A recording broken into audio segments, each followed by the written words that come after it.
नमस्कार, ब्रेकिंग बात समाचार में मैं फिर से आपका स्वागत करता हूं। और देखा गया था कि एक दिन पहले असम के मुख्यमंत्री ने जो है असम के 3 जिले डिब्रूगढ़, गुवाहाटी और सिलचर को 24 घंटे जो है वहां की दुकानें खुला रखने का जो है एक निर्णय लिया है।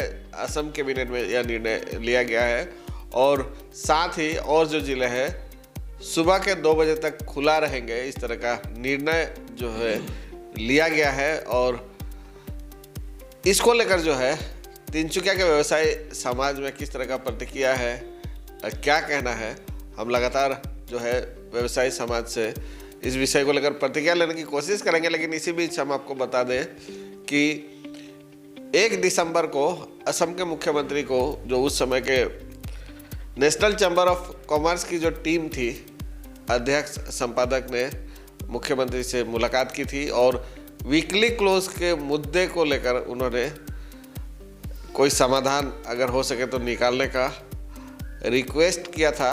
और अल्टीमेटली जो यह विषय है आज देखा जाए तो समाधान हो चुका है। और इसी को लेकर पूर्व नेशनल चैम्बर ऑफ कॉमर्स के अध्यक्ष मनोज बजाज जी मेरे साथ उपस्थित है और मैं उनसे जो है सबसे पहले तो प्रतिक्रिया ले लेना चाहूँगा कि जो घोषणा किया गया है इसको लेकर उनका प्रतिक्रिया क्या रहेगा। सबसे पहले तो आपका स्वागत करते हैं। धन्यवाद ललन जी, आपके चैनल का बहुत बहुत विस्तार हो, विकास हो, यही शुभकामना रही है हमारी हमेशा से। और सुबह सुबह आज बहुत अच्छी खबरें थी। इस बार ऑनरेबल सीएम जब डिब्रूगढ़ आए हुए हैं, अभी भी यहीं हैं, डिब्रूगढ़ में ही हैं, तो उन्होंने जो घोषणा की तो मन एकदम से प्रफुल्लित सा हो गया कि एक ही कहावत याद आती है, देर आयद दुरुस्त आयद। तो इसमें जो माननीय मुख्यमंत्री महोदय का ये जो निर्णय आया है, उनके कैबिनेट का डिसीजन आया है और ये जल्दी से जल्दी इम्प्लीमेंट हो। और इसके अंदर में जो मेरी समझ में ये निर्णय जो हुआ है, उसकी जो मेरी समझ बताती है वो मैं आपको बताता हूँ कि इसमें किस तरह से ये निर्णय है। कई लोगों में अभी भी फ़ोन्स आ रहे हैं तो कन्फ्यूजन की स्थिति है, बनी हुई है। तो मैं आपके माध्यम से जो मेरी समझ के हिसाब से मैं जो समझ पाया हूँ इस निर्णय को, वो आपके सामने रखता हूँ कि जैसे पूरे असम के अंदर में ये वीकली क्लोजर का मैटर तो ख़त्म हो गया कि संडे को बंद करना पड़ेगा, ये अक्रॉस द स्टेट हुआ है। ये अब पॉपुलेशन के साइज के हिसाब से अलग अलग टाइमिंग दी गई है। इसमें जो 3 जगहें हैं उनके अंदर में 24/7 यानी 24 घंटे खोल सकते हैं हम लोग। मैं वापस से बता दूं कि वीकली क्लोजर का मुद्दा पूरे राज्य के अंदर में ख़त्म हो गया है, कहीं भी कोई कन्फ्यूजन नहीं है इसमें। सिर्फ समय की जो सीमाएं हैं वो अलग अलग जगहों पर अलग अलग हिसाब से रखी गई हैं। उसमें से डिब्रूगढ़, सिलचर और गुवाहाटी ये तीनों ही म्यूनिसिपल कॉरपोरेशंस हैं।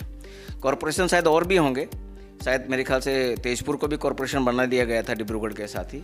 लेकिन अपना इन तीनों जगहों में गुवाहाटी, सिलचर और डिब्रूगढ़ के अंदर में 24 घंटे दुकानें खुली रह सकती हैं म्यूनिसिपल कॉरपोरेशन एरिया के अंदर में। और उसके नीचे उतरते हुए बाकी जितने भी टाउनशिप या म्यूनिसिपल एरियाज़ हैं along with the national highways, along side of national highways, state highways, इनके दोनों तरफ खुलने वाली दुकानें जितने भी हैं, व्यवसाय हैं, वो रात को 2 बजे तक खुले रह सकेंगे। इसके अलावा ग्रामीण इलाकों के अंदर में, छोटी जगहों के अंदर में जो दुकानें हैं वो रात को 11 बजे तक खुली रह सकेंगी। और लेकिन 7 दिनों का मुद्दा खोलने का जो परमिशन है वो अक्रॉस द स्टेट है। ये मेरी समझ में मोटा मोटा कानून आया है। अभी ये एक बहुत ही स्वागत योग्य कदम है। इसमें अभी 2 चीज़ों के ऊपर में बहुत ज़्यादा ध्यान देना पड़ेगा। अभी शुरुआत हुई है सुधारों की, तो इसके अंदर में 2 मुख्य बातें हैं कि रात को हमने 2 बजे तक या पूरी रात के लिए खोल तो दिया, लेकिन जो सड़कों पे कस्टमर के घूमने के लिए जो सेफ्टी वाला और सुरक्षा वाला जो एक माहौल होना चाहिए कि मुक्त रूप से घूम सकें कस्टमर, लेडीज़ कस्टमर भी बाहर निकल सकें, कोई वृद्ध हैं तो वो भी बाहर निकल सके अगर उनकी आवश्यकता पड़े तो वैसा एक वातावरण भी पैदा करना पड़ेगा लॉ एंड ऑर्डर की दृष्टि से। एक और क्लियरिफिकेशन दिया है कल असम के मुख्यमंत्री ने कि अगर 24 घंटे खोलने को दिया गया है तो 24 घंटे खोलना ही है, ये कोई ज़रूरी नहीं। हमने जो है नियमों में बदलाव किया है। एक समय जो लेबर डिपार्टमेंट के लोग होते हैं या पुलिस डिपार्टमेंट के जो लोग होते हैं, अगर कोई दुकानदार 12 बजे तक खोले तो उन्हें परेशान करते थे, लेकिन अब उस तरह का कोई बाधा नहीं रहेगा। कोई भी अगर कभी भी दुकान खोले उस तरह का किसी को बाधा नहीं दिया जाएगा। तो एक तरह से उन्होंने जो है खोले या ना खोले वो दुकानदार पर निर्भर करेगा, लेकिन जो बाधाएं हुआ करती थी उनको समाधान किया गया है दुकानदारों के हित में, विशेष तौर पर छोटे छोटे दुकानदारों के हित में। यह भी क्लेरिफिकेशन दिया है, तो इसको लेकर आप क्या कहें? मैं तो इसको अगर दूसरे तरह से देखिए, पहले तो मैं एक चीज़ बता दूं आपको, आपने जो 1 दिसंबर बताया वो 1 दिसंबर 2023 का समय था, जब कन्वेंशन सेंटर तिनसुकिया के अंदर में माननीय मुख्यमंत्री की उपस्थिति में हमें अपने आपको बात करने का मौका मिला था उनसे। उस समय में हमने क्लियर कट कहा था कि 7 दिन दुकानें व्यवसाय खोलने का दिया जाए, हाँ, कर्मचारियों के हितों को ध्यान में रखते हुए। तो ये बात उन्होंने एक अपने इंटरव्यू के अंदर में भी कही थी गुवाहाटी के अंदर में जाकर के, कि तिनसुकिया के नेशनल चैम्बर ऑफ कॉमर्स का नाम लेकर के कहा था कि नेशनल चैम्बर ऑफ कॉमर्स आकर के उनसे मिला है तिनसुकिया, और उन्होंने आग्रह किया है कि 7 दिन खोलने का परमिशन दिया जाए। तो ये कहीं ना कहीं लॉ एंड ऑर्डर की स्थिति को दर्शाता है। जी आगे भी आएंगे। जो वीडियो है, एक बार जो है असम के सीएम ने उस समय जो वीडियो जो प्रकाशित हुआ था, जो बात उन्होंने रखी थी national chamber of commerce Tinsukia के ज्ञापन देने के बाद, वो वीडियो आपको दिखा लेते हैं। इट इज एक्सेप्टेबल, কিন্তু তিনিচুকীয়াত নেশ্যনেল চেম্বাৰ্ছ অফ কমাৰ্চে মোক এপ্লিকেশ্যন দিছে যে সপ্তাহত 7 দিন খোলা ৰাখিব অনুমতি দিব লাগে। তেওঁলোকে কৈছে যে আমি এমপ্লয়ীক 7 দিন নখটাও, আমি এমপ্লয়ীজনক চাৰ্কুলেট কৰিম, তেওঁক 6 দিনেই খটুৱাম আৰু ৰাতিলৈকে দিয়ক। চ' তাৰমানে দিজ আৰ নো লংগাৰ, এইটো কোনো ফিগাৰ নহয়, these are being supported by people now at large. तो जैसा कि आपने वीडियो दिखाया, अब आगे बढ़ेंगे। जैसा कि आपने पूछा कि खोलने का जो कंपल्सन था कि नहीं खोल सकते आप, और अधिकारियों की तलवारें लटकी होती थी, अब वो व्यापारियों के हाथ में मुक्त फ्रीनेस आ गई है, फ्रीडम आ गया है। उनके ऊपर किसी तरह का कोई कंपल्सन का तलवार नहीं लटका हुआ है। वो अपना मर्जी है तो खोल सकते हैं, नहीं मर्जी है तो नहीं खोल सकते हैं। अपने कार्य किसी भी त्योहारों के दिनों में, सीजन के समय में देरी तक काम करने की आवश्यकता होती है, सामान खिंडा हुआ रहता है, उसको जचाने की आवश्यकता होती है, देर तक दुकानों में रहना पड़ता है व्यवसाय के केंद्रों के अंदर में, छुट्टियों के दिन भी दुकान में उपस्थित रहना पड़ता है। अभी मार्च का समय है, स्टॉक टेकिंग का भी इशू रहता है, उस समय में कोई कस्टमर आ जाए। कई बार ऐसा भी होता था, मैंने तो यहाँ तक फेस किया है कि कई बार सरकारी कार्यालयों के अंदर में किसी सामान की अचानक से आवश्यकता हो जाती है, और वो व्यापारियों को छुट्टियों के दिन में आग्रह करते थे कि काइंडली सर आप खोल के दे दीजिए हमें ये सामान। तो हम अपनी व्यवस्था के कारण से खोल नहीं पाते थे दुकानों को, क्योंकि दूसरे विभाग की तलवार लटकी होती थी कि कोई भी आ जाएगा और 25-25 हज़ार रुपये का फ़ाइन हो जाता था। तो ये तरह की जो मुक्तता है वो हमें व्यापारियों को मिली है। ये बहुत ही स्वागत योग्य कदम है, लेकिन इसमें बहुत दूर तक जाना है। अभी हमें सरकार के साथ मिल कर के काम करना होगा, और जो मुक्त वातावरण रात को विचरण करने का, कि फ्रीली घूम सके, दुकानों में जा सके, आ सके, किसी तरह की कोई घटना ना हो, कोई दुर्घटना ना हो, उसको भी ध्यान में रखते हुए काम करना पड़ेगा।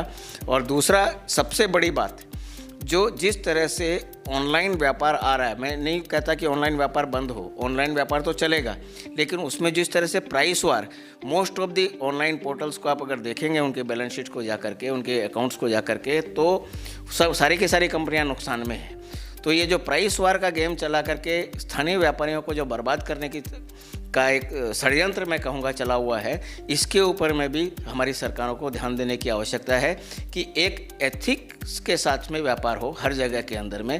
अनएथिकल ट्रेड प्रैक्टिसेस बंद होनी चाहिए, उसके ऊपर में किसी तरह की कोई कंट्रोल आना चाहिए सरकारों का, कि मिनिमम प्राइस कंट्रोल में ऊपर में आप प्राइस कंट्रोल के ऊपर में ध्यान देना पड़ेगा। वो किस तरह से किया जा सकता है, ये एक विचार का विषय है जो आगे जाके विचार करना पड़ेगा। इसके अंदर में दूरदर्शिता के साथ में काम करना पड़ेगा। एक तरह से अब कर्मचारियों के हित की भी अगर बात कहें, चूँकि वीकली क्लोज का जो मुद्दा था, कर्मचारियों के हित को लेकर ही यह विषय जो रखा जाता था, तो इस क्षेत्र में आपको क्या लगता है कि कर्मचारियों का जो कार्य सीमा रहेगा, किस तरह का क्या रहेगा, और इस पर थोड़ा अगर जो विस्तार है, अगर आपको बस जानकारी है तो मैं ले लेना चाहूँ। कर्मचारियों के हितों को ध्यान में रखते हुए बहुत से सुधार किए जा सकते हैं सरकारों के द्वारा भी, और खुद व्यापार कर्मचारी कुछ टाइमिंग टाइमिंग के अंदर में ऐसा है कि एक दिन में एट ए स्ट्रेच किसी भी कर्मचारी से 9 घंटे से ज़्यादा काम नहीं लिया जा सकता। एक हफ्ते के अंदर में 48 घंटे से ज़्यादा किसी एक कर्मचारी से काम नहीं लिया जा सकता। ये 2 कंपल्सन दिए हैं सरकार ने अपने कैबिनेट डिसीजन के अंदर में, तो इसको तरीके से इम्प्लीमेंट किया जा सकता है, कोई बड़ी बात नहीं है। मेरे अपने व्यवसाय में भी मेरा इम्प्लीमेंट किया हुआ है ऐसा कि संडे के दिन अगर किसी को बुलाते हैं तो उनका संडे के दिन का हाफ डे खुलता है, संडे को वो फुल डे का सैलरी उनका मिलता है उनको। तो इस तरह से करके हम कंपनसेट करते हैं। और व्यापारियों की और डिवीज़न कर रखा है स्टाफ का, भाई स्टाफ स्ट्रेंथ मान लीजिए 20 या 25 होती है वीकडेज़ के अंदर में, तो ऑफ डेज़ के अंदर में 4 या 5 स्टाफ से भी काम चल जाता है। और वो भी अल्टरनेट हफ्ते से, एक हफ्ते ये 5 को बुला लिया, दूसरे हफ्ते दूसरे 5 को बुला लिया, तीसरे हफ्ते वो रिपीट कर दिया। तो ऐसे करके अल्टरनेट वीक का हमारा वो सिस्टम एक बना हुआ है। उसमें कर्मचारी भी बहुत खुश हैं, आराम से आते हैं, उनको कोई दिक्कत नहीं है, उनको उतनी सैलरी मिलती है। और हमने 32 दिनों की सैलरी एक महीने के अंदर में, 33 दिनों की सैलरी 31 के महीने में, 33 दिनों की सैलरी भी हम पेमेंट करते हैं। हर महीने पेमेंट होता है हमारा बस उसी हिसाब से।